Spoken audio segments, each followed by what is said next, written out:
Congressman Mike Ross of Arkansas. It's good to see you, Congressman. So what are the problems that the Blue Dog Democrats have with the proposals that are making their way through Congress right now? Well, John, for about 3 months, we've been indicating that the current House bill doesn't go nearly far enough at containing cost. There's two issues here when we talk about health care reform. Obviously, one issue is making sure those who do not have insurance today have an affordable plan for them. The other issue is the fact that health care costs are growing at twice the rate of inflation. And until we get health care costs growing at a rate somewhat closer to normal inflation, we can never balance the federal budget again, nor can the employers continue to be able to afford to pay for insurance. We're already seeing more and more of the cost shift from the employer to the employee. It's going to reach a point in the not too distant future where neither can afford it. This bill doesn't do nearly enough to contain those costs, to get after the kind of fundamental reforms and changes that we need in how we deliver and pay for health care.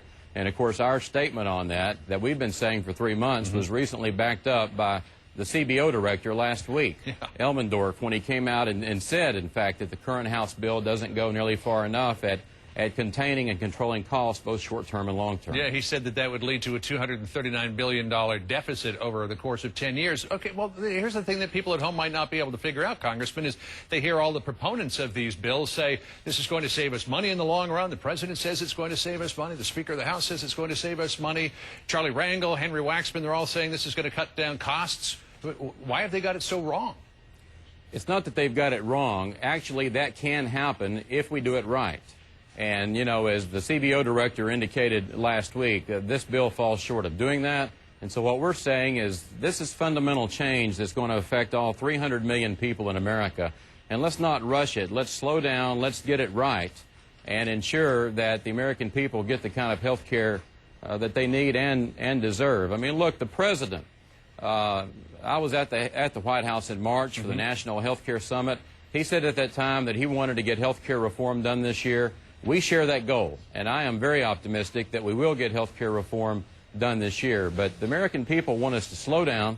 They want us to get it right, and they want us to have time to read the bills that we're voting on. There are some people up there on Capitol Hill who aren't too happy with you. The Congressional Black Caucus sent a letter to Speaker Pelosi saying, quote, in recent days, some within the Democratic caucus have raised spurious claims that the cost of reforming health care in America is something our nation cannot afford. That was a veiled swipe at the Blue Dogs. And a coalition of 19 organizations there in Washington sent another letter to the House leadership, again, couching the language, not particularly singling out the Blue Dogs, but, I got the backstory around all of it from the PR folks there who sent that letter, and it was the Blue Dogs are trying to, slow walk this process. They're going to kill this process. They're going to ensure that middle-class Americans pay 3 times what members of Congress do for their health care. I mean, is any of that true? My response is quite simple.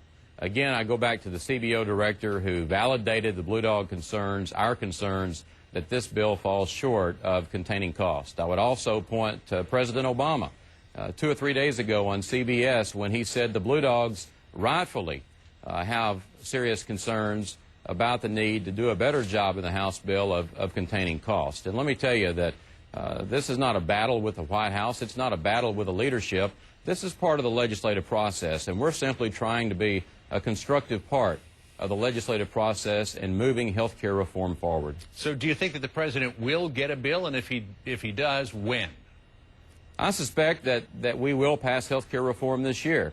It's not going to happen before the August break for several reasons, including the fact that Mr. Reid yesterday indicated that they would not be bringing a bill to the Senate floor till September. Whether it's August 1 or sometime in September or October, look, this is complicated and very complex. We've been trying to do health care reform since Harry Truman. Harry Truman, Richard Nixon, Jimmy Carter, Bill Clinton, they all failed at it because it is very complex and very complicated. But to the president's credit, let me say that we are closer now to meaningful health care reform than we've ever been before. And I'm telling you that something this complex, something that affects all 300 million of us in America, a bill that's supposed to be about containing cost, and yet we're still waiting on the CBO to actually give us the cost for the current House bill. So it's like asking us to balance the budget when we don't know what the budget is. And so we need to slow down. We need time to read this. We need time to find out exactly what it is costing. and how much each of these cost-cutting measures can save before we move in haste. All right. Congressman Mike Ross, it's good to talk to you this morning. We'll, of course, keep following this very important issue. Thanks for your time. Real good. All right. Thank you.